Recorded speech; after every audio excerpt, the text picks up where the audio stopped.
Hi everyone, this is week 14. I can't believe it. We are really close to the end, and at this point I start getting a lot of questions from students about what the end is going to look like.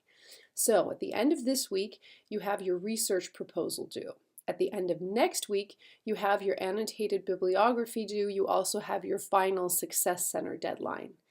In week 16, we're going to be working on an outline of the research paper, which will then be due. The research paper will be due in week 17. In week 17, I also offer an extra credit opportunity. It's worth about 70 points, and it'll help you make up maybe some assignments that you've missed, boost your grade a little bit.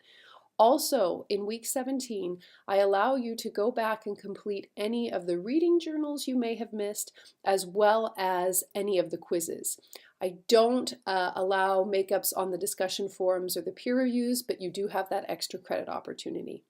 And then in week 18, which is finals week that actually ends on a Thursday, you have a short final essay to write, which ends up being pretty much a review of the course. You write about what you've learned. That prompt will be made available to you in week 17 as well.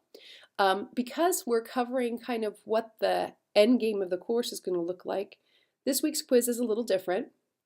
I'm not asking you about the chapter on crediting and citing your sources, although that is very important, and we're going to cover sources in depth next week when we talk about the annotated bibliography. In fact, I'm finishing up grading your argument essays. I think I have about 8 or 10 left to read, but most of you, I think as of this morning, everyone who turned in the essay on time has a grade and comments. Those who turned them in late, those are the papers that I'm still working on. One of the biggest issues that I noticed is trouble working with sources, so get ready to really focus on that next week. This week, though, I'm having us start the formal research process for the research paper with the discussion forum that's going to ask you to post a source from a particular database, Gale Virtual Reference, that I want you to become familiar with via the library's website and their databases. I do have a folder with a video. In fact, our readings folder 14 doesn't contain any readings at all. It contains a video, it's about 4 minutes, that I want you to watch that will acquaint you with how to use the Gale Virtual Reference database. I think that's everything that I wanted to mention for this week.